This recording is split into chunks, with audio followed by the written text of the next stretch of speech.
So this presentation examines the Channel Islands and the English Channel in the submarine war during the First World War, specifically looking at the submarine crisis of 1917 and how the district commands, including the Channel Islands, were involved in managing that crisis. So this is a two-parter, this presentation, with lots of statistics. It's very statistics heavy, but I think it's necessary to focus on the statistics because the literature so far, the historiography so far, although including many statistics, has not specifically examined the English Channel itself. And really studying, really getting down to what the actual numbers looked like there was critical to constructing this presentation and this article. So the first half of the presentation examines the submarine crisis itself, and specifically how the pivotal battle of the naval war played out in the English Channel. After that, I'm going to narrow it down and examine the local district commands themselves, including Alderney and the Channel Islands. At the beginning of the 20th century, Britain was no longer the dominant industrial power. The island nation's position of preeminence had been usurped by the unified German Empire, but despite this relative industrial decline, Britain remained the dominant financial and naval power in Europe.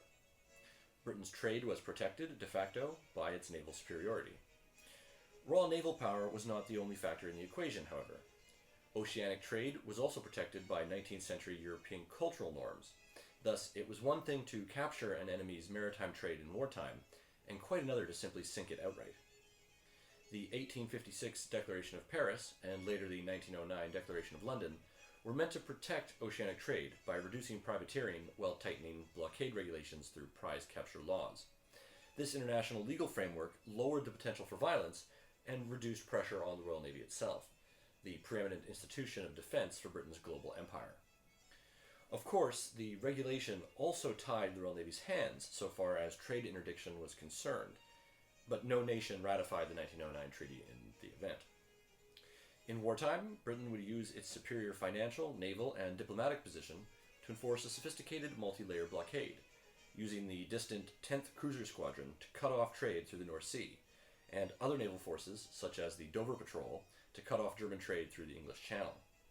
In a war with Britain, Germany would be faced with a strategic nightmare, slowly starved of resources and attacked along its exposed coastal flanks. This was a risk for which the German Navy would have to contend. Now, the Imperial German Navy did have overseas merchant raiders, including von Spee's Pacific Squadron, Admiral Suchin's Mediterranean Squadron, and cruisers such as the Königsberg and Dresden.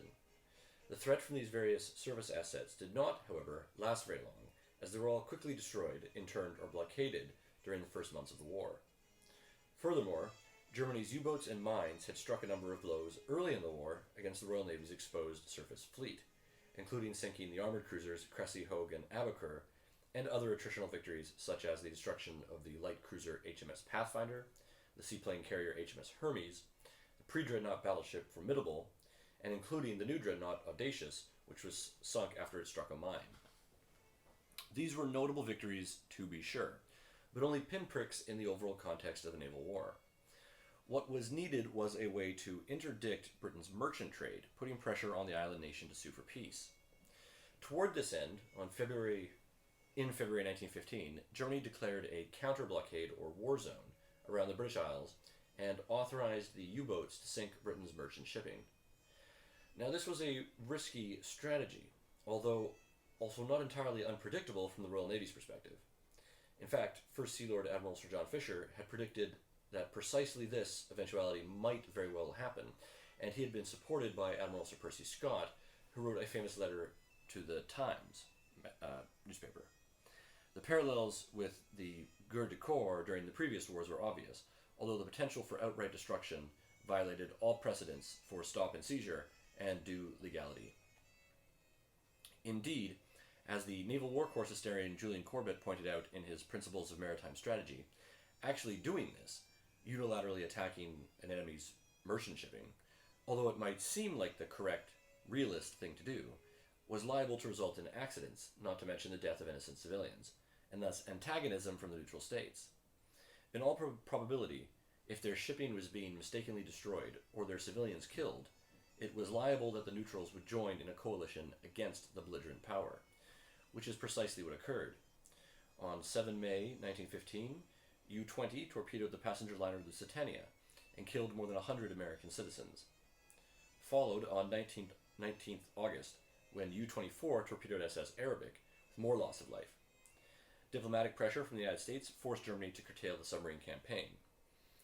To be sure, the Americans were not terribly happy about the British blockade, but they were certainly even less pleased with the seemingly cold-blooded murder of their citizens, killed by U-boat attacks that seemed akin to piratical barbarism. In an attempt to manage the damage caused by these incidents, the U-boats were ordered to maintain the prize rules, significantly curtailing their ability to disrupt trade. And at the beginning of 1916, they were returned to the North Sea to work with Admiral Scheer, who was planning to use the U-boats in combination with his mine layers, Zeppelins, and the High Sea Fleet to destroy isolated elements of the Royal Navy's Grand Fleet. This was a tall order, as Britain's naval lead was rather overwhelming. The Royal Navy controlled the Scandinavian and Dover exits to the North Sea, and cryptographers at Room 40 were reading German naval code, giving the Grand Fleet an advantage in terms of sortie lead times. Despite these advantages, the Grand Fleet was unable to get at the High Sea Fleet, for the German fleet base at Wilhelmshaven was protected by minefields, also submarines and torpedo boats, and until the fleet base could be Copenhagened, that is, in reference to the famous Battle of Copenhagen led by Vice Admiral Nelson, perhaps destroyed in harbor by torpedo airplanes, as actually became possible late in 1918, the Royal Navy had limited options in dealing with the High Sea Fleet. Scheer finally sortied, at any rate, on 31st May 1916, the result, of course, being the Battle of Jutland, followed by Scheer's subsequent August sortie. Both of these actions were indecisive, and the violence of action convinced Scheer that the High Sea Fleet could not realistically challenge the Grand Fleet at sea, and so some other solution to the blockade had to be found. This had profound consequences ultimately for the international mercantile order when the submarines were again unleashed. In Germany, General Falkenhayn resigned over the failure of the Verdun campaign, and he was replaced by the nearly dictatorial duo of Generals Hindenburg and Ludendorff, who were preparing a new strategy to focus on the East. While standing on the defensive in the West, the Central Powers would target Russia and knock it out of the war, before turning their entire force against the Western Front for a second shot at the Marne. In preparation for this grand offensive, the U-boats, based on the recommendation of Chief of the German Admiralty Staff von Holzendorff, would once again be loosed on the Allied shipping lanes in a desperate effort to exterminate Britain's trade.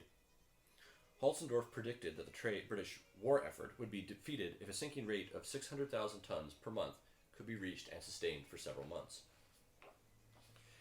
He was fairly optimistic in this regard. In fact, the British had enough trade that even at that crisis level of sinking, it would take more than a year and a half to defeat Britain's entire merchant marine, which meant that Holzendorff's figures were not accurate, and the conclusions that he had reached should have been disregarded by Ludendorff and Hindenburg. Nevertheless, in October 1916, the U-boats began working up to their maximum effort, and by April 1917, had indeed reached a peak sinking rate. This is what later became known as the crisis of the naval war, as the term was coined by First Sea Lord Admiral Sir John Jellicoe in his post-war book. As it turned out, of course, the Germans had dramatically underestimated how many U-boats they would require for this campaign, and when the limited number of boats, plus other limitations such as number of torpedoes and crew fatigue, were combined with the exhausting operational tempo, it became clear that the German Admiralty had been the victim of wishful thinking. Still, they were sinking a great number of British and neutral ships. In fact, since July 1916, the Admiralty's Atlantic Trade Defense Scheme had aided them in this regard. The scheme, designed to deal with isolated merchant raiders, such as auxiliary cruisers and other light cruisers, consisted of an approach route system, with the goal of enabling the Royal Navy's destroyers and patrol craft to, quote, sweep the approach zones, providing a measure of security against enemy service raiders. This system, although marginally effective in this regard, was not well designed to address the U-boat threat. In fact, the system ultimately proved counterproductive as it essentially funneled shipping into the dangerously crowded and exposed lanes. An enormous number of destroyers and patrol craft would be needed to usefully sweep the approach zones, and of course there was little probability of a patrol ship actually encountering a U-boat that did not wish to be found, let alone destroying it, of which there was almost no way of doing so besides ramming. As Henry Jones, the official historian for the war in the air, phrased it, the approach lane system had in fact the effect of, quote, concentrating great numbers of ships along the patrol routes off the south coast of Ireland and in the Bristol Channel, end quote, thus making them ideal submarine targets. In fact, the U-boats were having a field day, sinking everything from the smallest fishing craft to 10,000-ton oil tankers up to 20,000-ton passenger liners. Most commonly, the U-boats would wait on the surface until a suitable target came by, or wait just underwater with their periscope up, and then surface and attack with their deck gun, which against unarmed and unarmored merchant ships was very effective. Larger targets could be dispatched with mines or with torpedo attack. The submarines were encouraged to essentially attack, to effectively to exhaust their ammunition supply, to attack any target and to be as ruthless as possible in this regard. Now, this meant that they were mainly, at least initially, sinking targets of opportunity, which meant any neutral and everything from, again, small fishing ships up to larger targets. So they were not being very strategic in terms of their targets, because sinking a small fishing craft is not going to affect the outcome of the war. Now, the Admiralty was watching what was happening, and their 1917 loss rate predictions, which were shown to the cabinet in April, which can be seen here, indicate a very disturbing picture. The corresponding image is of price inflation for consumer goods, which shows a dramatic increase up to £1 or more for many common items. Now, at the Admiralty, Admiral Jellicoe, who had been promoted from Grand Fleet Commander, replaced by David Beatty, to become First Sea Lord, was sounding alarm bells with David Lloyd George's War Cabinet. As the carnage accumulated, the U-boats in fact had reached their 600,000-ton goal, actually reaching a figure of 800,000 tons in March, counting all neutral shipping sunk that April. Now, we should also point out that the numbers are even higher if you count shipping that was damaged and not simply sunk, of which the damaged ship is just as useful in this regard, as it then clogs up dockyard facilities that would be used for constructing new ships, and also, again, slows down the transit of goods. So damaging a ship is also an effective way to reduce the overall shipping capacity of the belligerents. The Admiralty was extremely concerned about all of this, and they knew that they were indeed going to soon be facing a very serious problem. Now, at the beginning of the war, the British Empire possessed 16 million tons of shipping, of which, at the height of the crisis, as we've seen, the U-boats were destroying about 500,000 tons every month.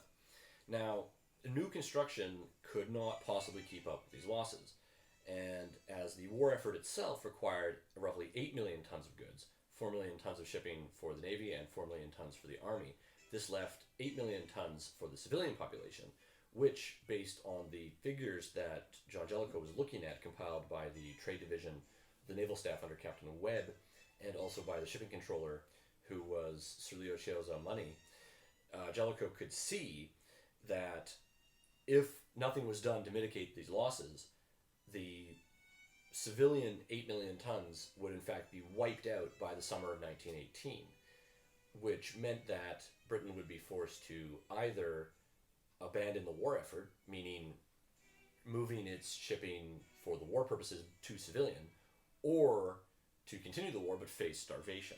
So both of these were losing propositions, and the numbers were undeniable. Now, of course, this isn't what happened, and why that didn't happen is really the interesting part of the story. And as I've said, part of it had to do with the Germans dramatically overestimating what they could do and underestimating what resources would be needed to do it. So they went into this kind of half-cocked. The other side of it, though, is the very complicated and elaborate trade defense system that the British and the Royal Navy specifically established with their allies to address the submarine crisis. In fact, I would argue that the study that's been done so far on the naval war up to and through the Battle of Jutland is fairly uninteresting compared to this enormity of the submarine war, uh, comparable certainly to the action in the Atlantic, famous Battle of the Atlantic during the Second World War, and including many of the same theaters, that is the Mediterranean, the North Sea, even the Arctic, and of course the western approaches in the Atlantic. Now, the long and short of this story is that, as Julian Corbett in fact predicted, the indiscriminate sinking was ultimately counterproductive, as it was guaranteed to draw neutrals into the war, most notably in this case the United States, which had initially not been particularly favorable towards Britain, but which then declared war against Germany in April 1917, and in fact was joined later by other neutral countries, including Brazil and Portugal. This ultimately shifted, of course, the balance of the war, and Germany was, after this point, essentially doomed. The injection of resources brought by the Americans, combined with Royal Navy trade defense measures, particularly but by no means exclusively convoys, produced a crossover point reached in September 1917 when the Allies were successfully convoying more shipping than was being sunk. And although the U-boats were constantly adjusting tactics in this chess-like game of high-stakes total war coup de corps, it was clear by the beginning of 1918 that the Great Gambit, as it were, had in fact failed.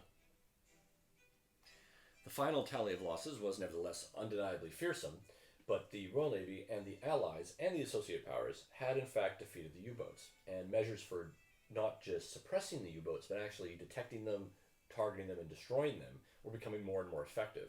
And this meant that victory against them was possible. Now, it's one thing, certainly, to prevent U-boats from attacking your convoy targets. Thus, your convoys get through, their critical goods are delivered, and you retain the possibility for victory in the future. However, if you don't actually damage or destroy the U-boats, then they will continually be attacking you, which means you'll have to indefinitely maintain resources in attempting to suppress them. So actually destroying them is the best thing to do. However, destroying them is quite difficult, as it involves either finding their bases and capturing them, or locating the submarines at sea, which is very hard to do, and then destroying them. However, the Allies were working relentlessly to develop methods for doing so. The Americans in particular were developing very high quality hydrophone and paravane type systems, and we're getting the British were also developing the same acoustic detection measures, as well as developing what would ultimately become sonar. Other developments that were critical were better airplanes, bombs, arming merchant ships, the introduction of better, that is improved and much more prolific and numerous mines and depth charges. So what did all this mean for the English Channel, that is the theater of operation that I'm actually looking at here? Well, the situation in the Channel evolved as a submarine crisis and the Admiralty's anti-submarine strategy emerged. In 1917, as this graph shows, the Channel was not producing a terribly large amount of tonnage in terms of U-boat sinking returns. The Atlantic and the Mediterranean both generated better returns. However, the Channel, and the Plymouth district in particular, was worth about 100,000 tons a month and was relatively unprotected early in the year. That is, of course, because most of the effort had been focused at Dover, where the Royal Navy was attempting, and the Dover crossing, where the Royal Navy and the French were attempting to simply block the Dover Channel, the Dover Strait. So, because of this, when the crisis began and the U-boats began to operate in the Atlantic and the western approaches, the western districts, notably Plymouth and Ireland, were not well defended. They did not have enough resources to conduct patrols or even convoys, and they certainly did not have the coordination and organization to really address such a comprehensive crisis. So part of the problem there was simply setting up new bases, air bases, and funneling resources to those districts, including destroyers sent from the Grand Fleet. But there were other issues as well, notably coordinating with the local commanders to really solve the problem. This was difficult to do because, again, the focus of the war had been so much on the North Sea, where the High Seas Fleet was. So now the British had to face a two-front naval situation, which they hadn't expected to happen, and which certainly challenged them. So these charts here show what was actually happening for the months September 1917 to December 1917, after the Atlantic convoy system was thoroughly implemented, followed by April and July 1918, when coastal convoys were implemented. The figures demonstrate that the Atlantic and Western approaches were areas where, although there were heavy losses early in 1917, the losses were reduced towards the end of 1917, and the U-boats were forced to change their tactics, which meant beginning to concentrate against the convoy assembly and disassembly points near the British coast, which is why coastal convoys are ultimately introduced. So actually addressing this in terms of convoys meant sweeping regulations, which was something that the laissez-faire British trade system had not expected to happen, and certainly involved a regulatory process comparable to, say, the establishment of the Ministry of Munitions in 1915. That is to say, an entire global trading system that had been basically operating under market forces. So perhaps the term system is the wrong term there, but the trade nevertheless had to now be controlled entirely by government departments, which was a staggering shift if you consider the laissez-faire system, laissez-faire systemization that had been the case before the First World War. So when the convoys on the Atlantic are introduced, the U-boats react by moving closer to the British coast, and that means focusing more on the English Channel. And so as you can see, the dramatic uptick in Channel sinkings is clearly visible. However, although this represented a lot of ships, there were in general comparatively small vessels being sunk, as that is, most of the large ships were traveling on the Atlantic routes, and the local trade around the Channel area were fishermen and coastal merchants and small steamers, ferries, and things like this, which were not representative of a lot of tonnage, meaning although a great number of ships were being sunk, the actual sinking tonnage was not as significant as I've said was the case in the Mediterranean and the Atlantic, or even in the North Sea, such as along the Scandinavian route. By the spring of 1918, the loss figures are more evenly distributed, as the U-boats had moved closer in and were taking correspondingly greater risks. The result was that the Allies introduced coastal convoys, which combined with improved air patrols, better mines, depth charges, a greatly expanded number of flotilla craft, drifters, patrol vessels, motor launches, meant that the U-boats were forced once again to move back out to sea, as can be seen here for the July 1918 figure. However, by this point, with the convoys being so thoroughly implemented, the U-boats were now having a lot of difficulty finding targets out in the Atlantic, which meant that, again, loss rates were correspondingly lower. Although not yet negligible, but significantly, by this point in the war, the refined shipping construction had now begun to surpass merchant shipping destruction, which meant that the U-boats had failed terminally in the sense that they could now no longer possibly recover their lead in terms of sinking, simply because they could not stop a cornucopia of new shipping from being constructed. So that lays out the submarine crisis and how the U-boats fought it and lost it. But what was actually happening at the naval districts themselves, this is the interesting question in the English Channel, and something that is very poorly represented in the literature because it's so complicated and because it requires essentially delving into the records and archives of the local district commanders to find out what orders they were issuing and how they were trying to address the crisis in their regions, in their command areas.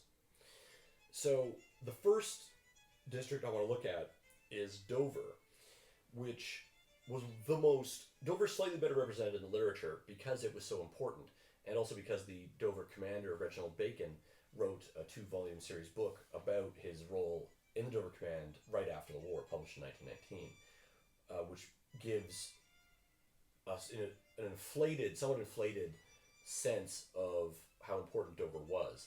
And this is reflected continually in the literature because the Dover story is so well told. Of course, Dover is also facing the North Sea, so it ties in with action happening in the North Sea, which is of more popular interest than the very abstract nature of the submarine crisis. So Dover is worth discussing, although it's not as interesting, I think, as the other districts, which are less well covered. So Dover, first of all, had the immediate responsibility of closing and protecting the Dover Straits. The Dover Patrol's first commander, Rear Admiral Sir Horace Hood, developed a system that involved a series of outlier indicator nets, which by mid-February 1915 consisted of some 17 miles of nets suspended from 30 drifters. Hood was also working on a heavy barrier across the Folkestone to Cape Grisnez Narrows. In April 1915, before this could be completed, however, Hood was transferred to the battlecruiser fleet, where he was later killed at the Battle of Jutland in the HMS Invincible explosion. Hood's replacement at Dover was Vice Admiral Reginald Bacon, an underwater specialist and confidant of Admiral Sir John Fisher, both of whom had been brought out of retirement in 1915, Fisher in late 1914, specifically to manage these crises and to act as key technical players, technocrats really, for this new style of industrial warfare that was being fought. Bacon understood the mission of the Dover Patrol, which he took command of, to consist of 4 priorities. Firstly, to defend shipping at the Downs anchorage. Secondly, to prevent the transit of raiders through the straits. And thirdly, to provide an anti-submarine patrol and sink U-boats. Fourthly, of course, he was looking at simply protecting the access to the East Coast, which became known later in the war as the War Channel, not only beginning with the Thames estuary area and then moving north along the East Coast. There were a series of minefields laid to, again, prevent raiders from attacking the coast, as had been done in the Yarmouth and Folkestone raids, but also, in this case, to make sure that a repetition of the Dutch wars didn't happen. That is, where the Dutch fleet sailed in the 17th century, sailed up the Thames and burned the British fleet. So Dover did have a very important role in this regard, which Bacon was well aware of. So Bacon's first order of business was to review the barrage line construction. That had been started under Horace Hood. Commander Eldridge was then attempting to complete the wooden boom line, from which wire nets were to be suspended. Bacon judged the effort impractical, however, and abandoned the project. The Folkestone Cape Grisnez obstructions were replaced by an eastern drifter line that by June 1915 had included 132 drifters. The nets were fitted with explosive mines and smoke emitters meant to detonate on contact, hopefully revealing or destroying trespassing submarines. In practice, however, these nets were very temperamental, and U-boat commanders learned that they could circumvent the nets and also devised cutters for the bows of their submarines, that enabled them to cut right through the nets without activating them. Furthermore, the Dover barrage was also exposed to raids from Flanders' flotilla of torpedo boats, and these fast destroyers carried out a number of probes that tested the barrage defenses. In fact, this was an ongoing battle where Flanders destroyers raided, during night usually, the Dover Strait defenses, and in some cases caused significant damage, destroying drifters, patrol boats, and sinking trawlers, ferries, and other things like this. So the battle in the Dover Straits was raging, but was not limited to destroyer and submarine activity. Indeed, Dover and its attached Dunkirk base on the continent were both exposed to enemy air attack. Although only 22 pounds of bombs were dropped on Dover and the Channel coast in 1914, this figure increased to 3,784 pounds, 172 bombs, in 1916, before skyrocketing to 75,517 pounds, 620 bombs, in 1917. For comparison, roughly twice this figure, 1,824 bombs, weighing 66 tons, were dropped on London during the First World War. This meant that Dover was sustaining a fearsome level of attack, like I said, unprecedented in the other districts, further west, that is. Now, Britain's Royal Naval Air Service, and after April 1918, its Royal Air Force successor, were fighting back, and by June 1918, the newly promoted RAF Brigadier General Charles Lamb, who commanded the No. 5 Group at Dover, was dropping 60 tons of bombs on Bruges and Zeebrugge every 2 weeks. So again, when compared with the scale of attacks the Germans were carrying out against London, it gives you some idea of how intensely the Royal Navy and the RAF were bombing the Flanders submarine bases in an attempt to disrupt their activity. Of course, as was also the case in the Second World War, where an even greater number of bombs was dropped on French U-boat bases in occupied France, the bombing was not terribly effective, and almost no U-boats were actually destroyed in this manner. However, it's certainly inconvenient for the base operators. Now, efforts to improve the Dover barrage itself were ongoing, with significant improvements taking place late in 1917. New reverse-engineered German mines, the iconic Type H or horned mine, were introduced, and by October 1917, some 1,500 mines had been manufactured, a figure that rose dramatically to 12,450 by the end of the year. So mass production was going into play. Of these newly produced horned mines, 10,389 were laid in the Dover Strait and the Heligoland Bight. In December, the new mines made it possible for the Folkestone to Cape Grisnez barrage to be replaced by a mine wall 10 rows deep containing 4,000 mines and covered on the surface by powerful searchlight illumination, not to mention destroyer and drifter patrols.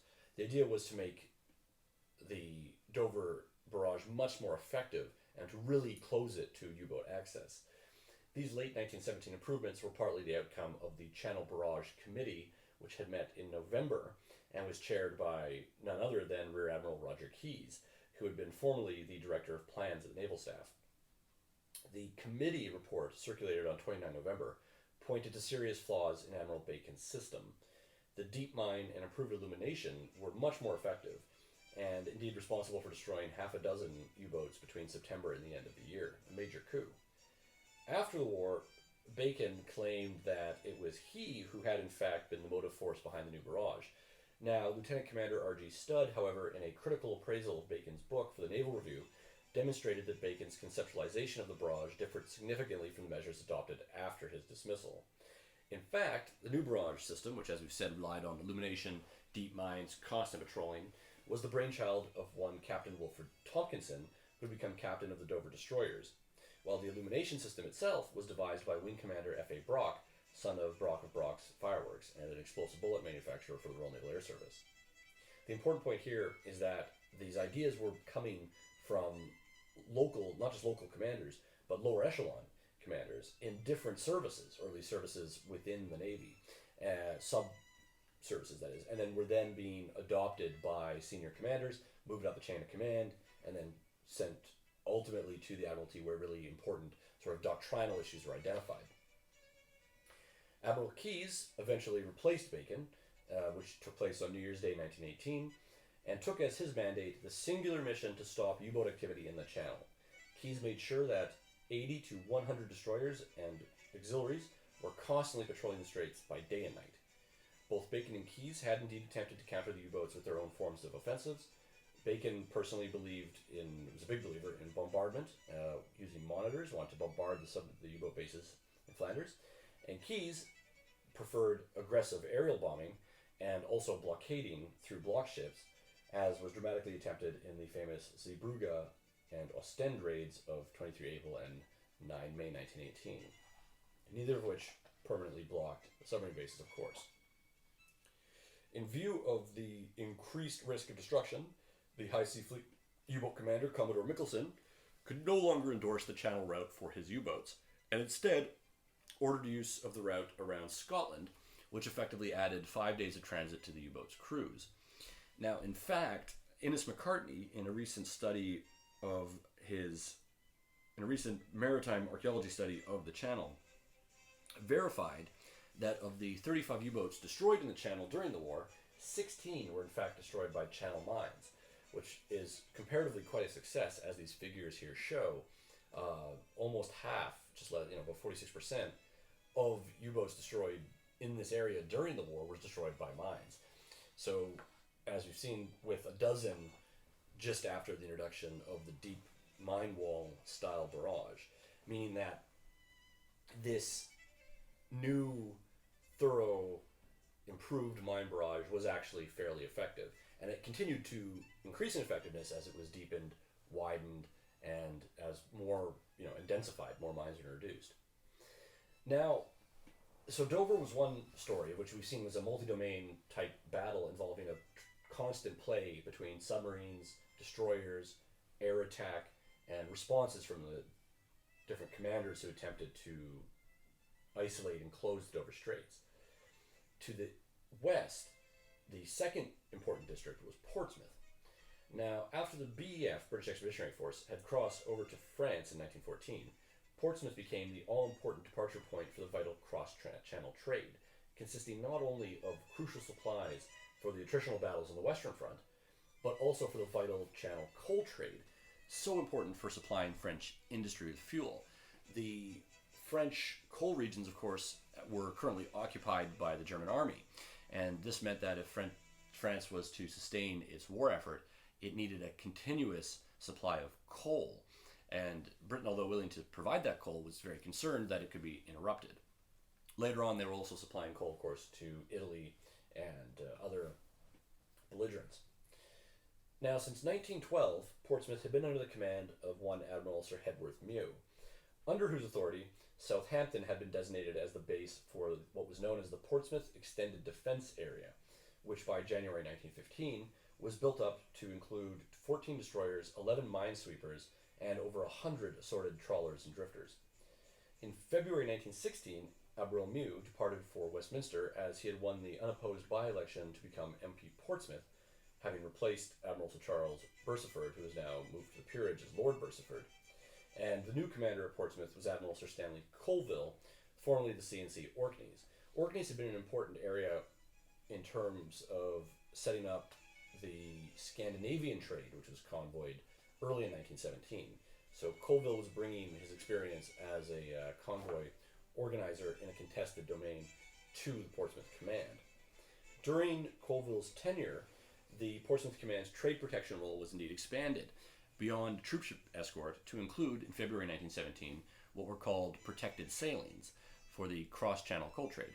As we've seen, this is a crucial and highly successful example of grassroots convoy organization that, along with the Scandinavian Ore Trade, organized and convoyed by the C&C Orkneys and C&C Rosyth with the support of the Grand Fleet, and the Dutch Beef Trade, convoy and organized by Commodore Tyrwhitt of the Harwich Force late in 1916, has often been described as one of the key examples that convinced the Admiralty of the viability of Atlantic convoys later in 1917.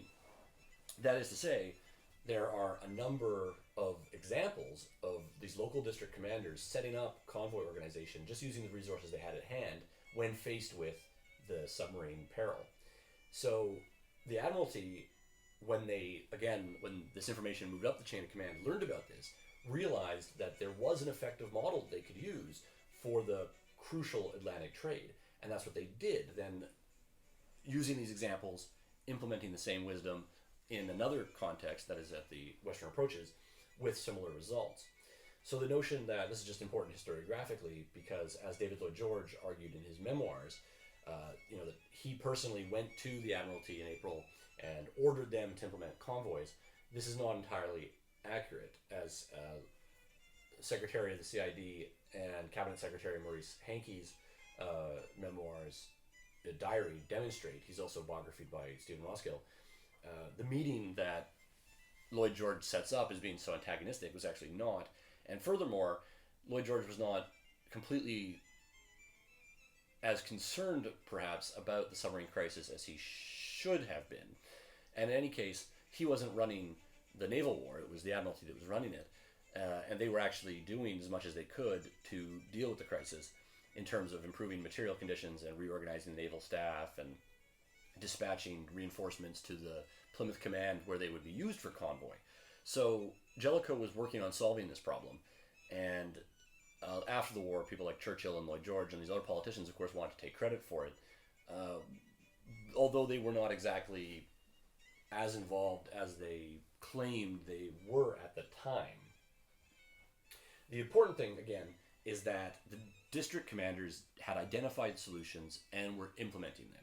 However, it was slow going, and there were risks because they didn't know. Firstly, they couldn't guarantee that they'd have enough resources to implement the convoys. Most of the resources, in terms of, say, destroyer escorts, were tied up with the Grand Fleet, and only Beatty and Jellicoe could dispatch those destroyers, which was again a risk because it meant weakening from their perspective the Grand Fleet. And if the High Sea Fleet came out and fought them, and the Grand Fleet was, heaven forbid, defeated, this would mean effectively the end of the war and the end of the British Empire. So they were really between a rock and a hard place here, because they needed to get the trade defended, because if it wasn't defended, that would also mean the end of the British Empire, but they couldn't risk losing the Grand Fleet, so they were faced with a serious dilemma. Now, in terms of this coal trade in Portsmouth, the British side was organized by Captain Reginald Henderson, the British side being northern half of the channel. The southern half was divided and under French control, although this is vaguely relative because most of the force in this area was, of course, Royal Navy force. The French were mainly in the Mediterranean, as had been arranged before the war in staff agreements between the two admiralties. Now, anyway, Reginald Henderson, who was a member of the Anti-submarine division of the naval staff, was providing the cross-channel convoys with trawler escort from the auxiliary patrol, and was supplementing this with airship and aircraft escort during the day. The channel convoys were supported by hydrophone-equipped flotillas, of which there were 4 motor-launch patrols of 6 vessels each established along the French and English coasts.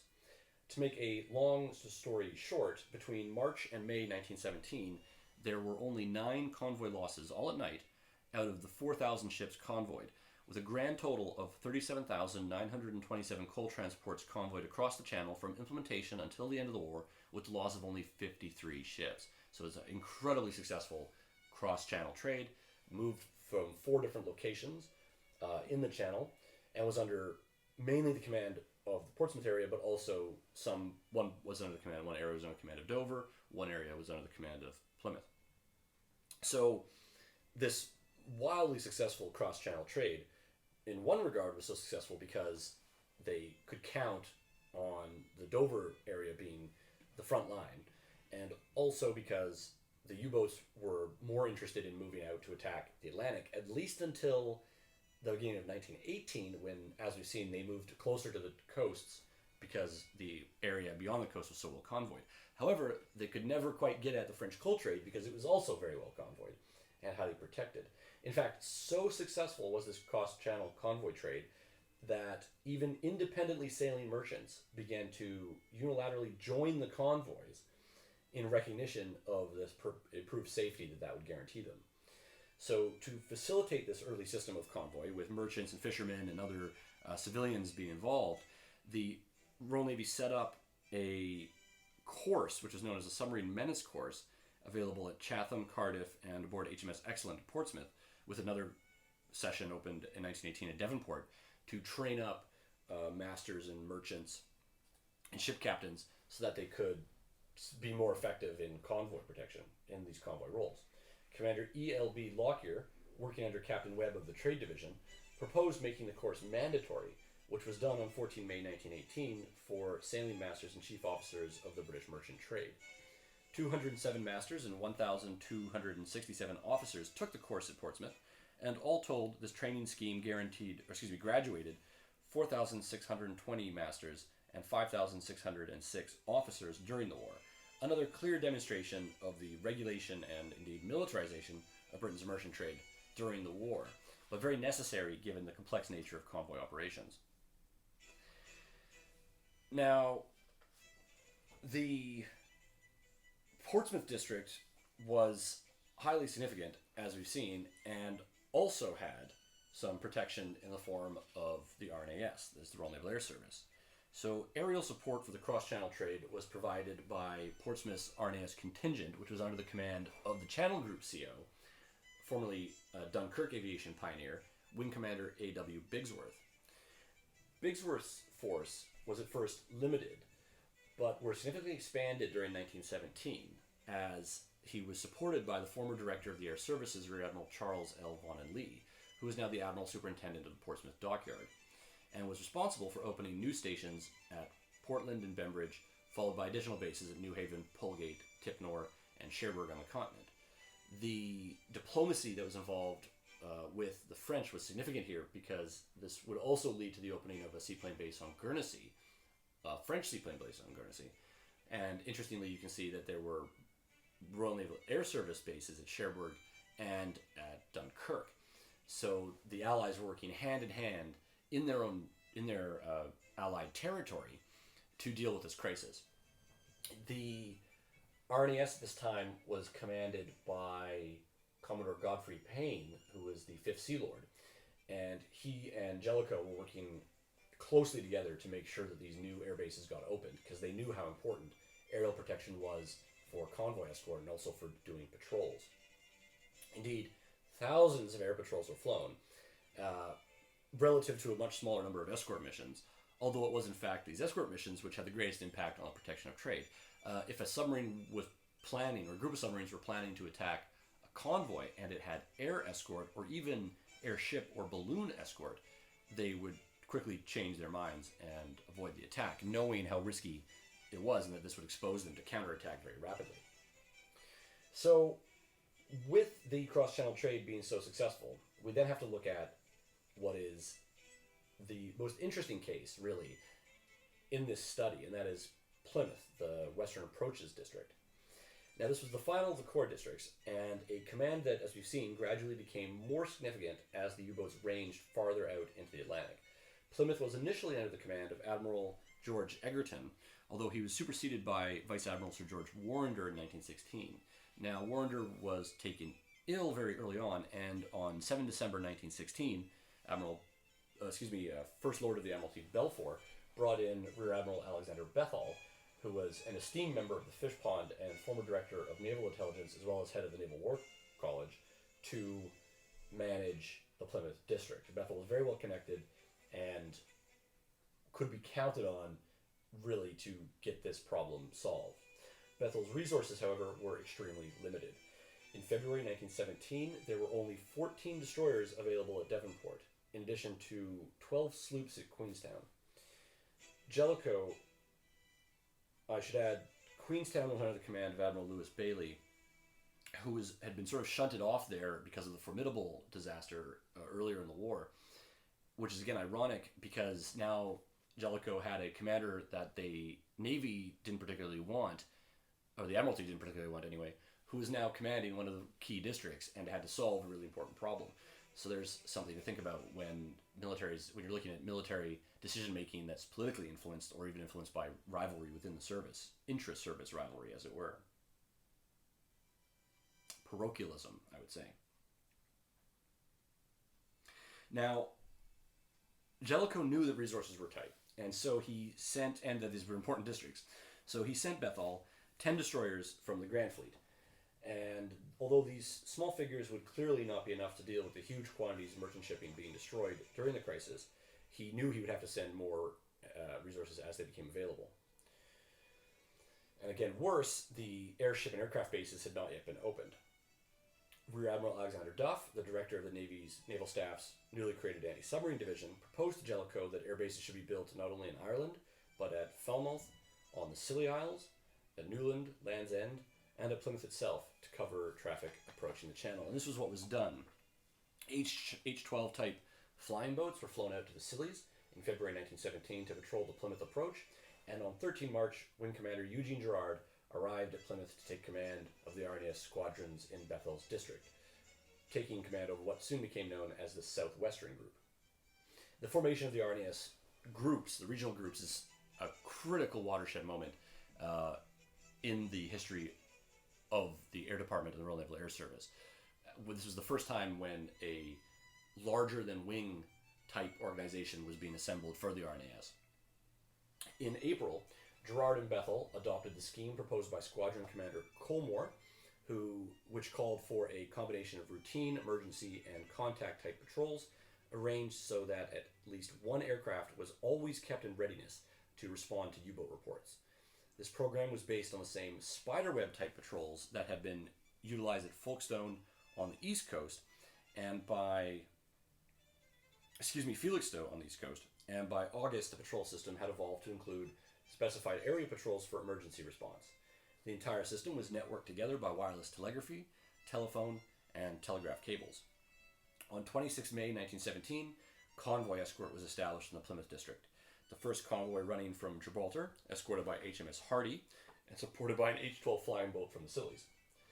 As we have seen, the beginning of convoys on the Atlantic route forced the U-boats to adjust their tactics, and by August, the U-boat commanders had switched from the vital inbound to the less significant outbound shipping traffic, which had not yet been organized into convoys. The Admiralty thinking there was that it was more important to convoy the critical supply good carrying inbound traffic and to not worry initially about the outbound traffic, although of course they would eventually be convoyed as well. But again, this goes back to the strategic issue. The Germans were not winning the war necessarily by sinking outbound traffic because it didn't carry any goods. They were going to starve Britain this way unless they sunk all of the merchant shipping, which they couldn't do at any rate. By November 1917, Bethel was in fact advocating for channel traffic to be organized into convoys, effectively endorsing coastal convoys, a measure that, as we've seen, the naval staff had not yet determined was necessary and indeed did not mandate until the spring of 1918. Bethel himself was forced out in August 19, however, in a power play instituted by First Lord of the Admiralty Eric Geddes, an unpopular move that was, however, typical for the notorious Geddes Axe, as Geddes was cutting people left and right. In this case, he was actually trying to open up an area for command that he could insert Jellicoe back into, because in December, actually on Christmas Eve 1917, he had fired Jellicoe over the handling of the crisis, which was again a very unpopular move. The Sea Lords almost all resigned, major crisis. So Bethel kind of got caught up in this later on, even though he really had nothing to do with it, because he was doing the work of addressing the submarine attacks in Plymouth. So this was a political decision that ultimately affected him. However, by the time this happened, the Western approaches were much more thoroughly defended, both by aircraft and by surface flotillas, and it was clear that the U-boats were not going to win the war. Now this gets me to the final case study here, which was the Channel Islands, which earlier in during the 19th century had been very important for their positioning, and in fact before that, as areas of diplomacy, espionage, smuggling, raiding, and privateering, and also as an area that would be utilized to counter the French naval base at Cherbourg. However, by the 20th century and the war with Germany, naturally the importance of Cherbourg in terms of being countered by Channel Islands bases became less important. So the Channel Islands are an interesting case study because they had been very significant in previous centuries, but were now facing kind of irrelevancy. However, there was French coal trade traffic moving through the Channel Islands, and the Channel Islands were technically disregarding the French-British division of the Channel, were actually in the Plymouth, right on the border of the Plymouth and Portsmouth command. So they were a weird area that was not necessarily under anybody's command, but besides the French, that is, but would be potentially good areas for, say, U-boat raiders to hide and attack merchant shipping. However, it turns out the hydrography, that is the knowledge of the risky coasts around the Channel Islands, the very rocky coast there, was very poor in Germany, and thus the U-boats preferred to steer clear of this area than get involved in utilizing it for raiding. So the islands were technically under British control, but were in a French control zone, and they were not particularly profitable areas of operations for the U-boats. Now, before the war, the island of Jersey and Guernsey were accessed by steamers out of Weymouth, which were operated by either the Great Western Railway or the London and South Western Railway companies. Freight was carried by the London and Channel Islands Company, which was transshipped through Plymouth, Weymouth, and London. Now, as we've seen, Alderney's primary export at this time was gravel, as well as fish and agricultural products. Most of the Channel ferries servicing the islands at the beginning of the war were acquired by the Admiralty, and then the rest of them were taken up as the submarine crisis continued, which left only, I think it was one freight and one ferry to transport passengers operating during the war, which miraculously managed to do so for the rest of the war, again being basically ignored by the U-boats, which didn't see them as valuable targets.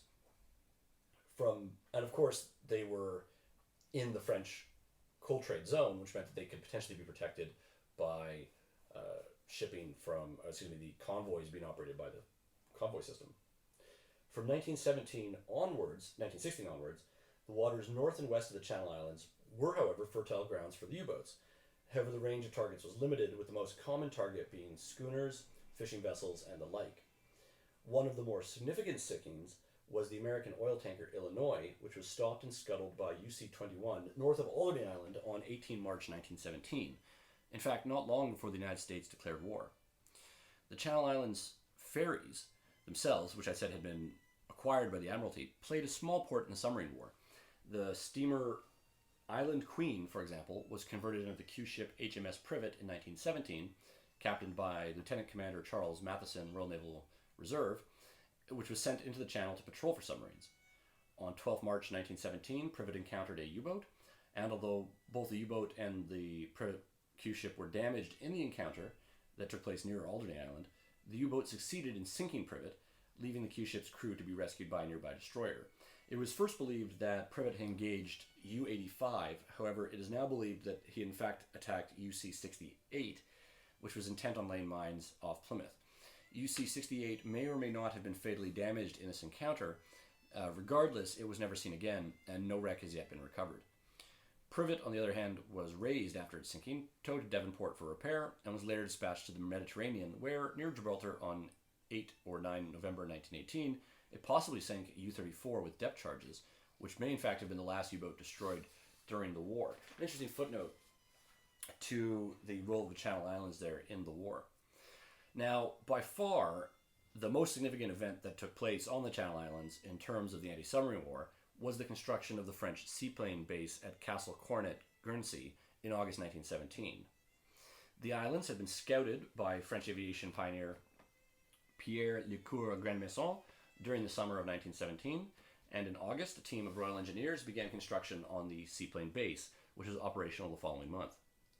Combined with the RNAS bases in Girard's Southwest Group and the other French flying bases along the Channel coast, this overlapping seaplane patrol system provided a daytime patrol and escort capability that severely restricted the U-boat's freedom of operations, although the submarines were still able to service at night, of course, when they would recharge their batteries potentially unmolested. Only very late in the war were night aerial operations looked into, including using things like kite balloons to provide continuous scouting at night and the development of night flying anti-submarine craft. The island of Alderney was, interestingly, not accessed by an airplane until October 1919 when flying boats opened the first civilian air route. Now, the Channel Islands played an additional role in the war, and that is to say, some interesting senior commanders in the Navy and in the Army had their origin on the Channel Islands, particularly the island of Guernsey. And the Guernsey militia had formed into the Royal Guernsey Light Infantry, a unit that fought at several battles on the Western Front, including the Battle of Cambrai in 1917, and eventually provided the bodyguard for Field Marshal Haig during the 100 Days Campaign in 1918. That's after the Light Infantry was devastated at Cambrai, and the survivors were then sent on a slightly easier task, although one that was obviously very important. At least half of the 3,000 soldiers from Guernsey who served on the continent became casualties, and of the 6,000 recruits from Jersey, 862 were killed. Now, many of these people were conscripts, as the draft had been implemented across the Channel Islands and indeed the rest of the United Kingdom in May 1916. Jersey was also used as a POW camp for German prisoners, and this camp held 1,500 prisoners in 1917. It was staffed by 150 guards, 20 to 30 officers, and it was not closed until October 1919. So here you have the history of sort of a micro-history of the Channel Islands, an interesting case study in this much broader conflict. And now we've done, pulling back from that, we've done these case studies of the three core districts, that is Dover, Portsmouth, and Plymouth for the Royal Navy, and then pulling back from that, the grand strategy of the submarine war itself. So how do we sort of pull back and conclude from this? We can say that the submarines were an unprecedented threat that brought trade warfare into the 20th century. Although the submarines ultimately failed to cripple Britain's war effort, there was a real chance, had the U-boats been utilized earlier and in greater numbers, that they could have achieved their mission. Of course, in the event, the cost of such a tyrannical strategy was the degradation of Germany's legitimacy, ultimately leading to unification amongst Germany's enemies. This concentration of neutral opposition, caused by the illegal war against trade, finally proved fatal for the German Empire and indeed the Central Powers themselves. The aggressive, unrestricted submarine campaign did, however, expose enormous flaws in Britain's late 19th century trade defense system. That it simultaneously forced the Royal Navy to address the flaws through a sweeping series of material reforms and trade regulation is a bit of an irony. Unlike in centuries past, the Channel Islands themselves, this micro-study, were no longer the front line between France and England. Although the islands' wartime experience was varied and complex, the contribution of the islanders themselves was outsized compared to the islands' minute scale within the context of industrialized global war. The Anglo-French Entente now was in some ways constructed through the diplomatic cooperation that was involved in establishing things like these air bases and naval bases that were jointly commanded and controlled. And the French and the English working together to defeat the submarines seemed like quite a change in the Britain's role as a European power compared to what had been going on in the 19th century, where France had been one of the major potential antagonists.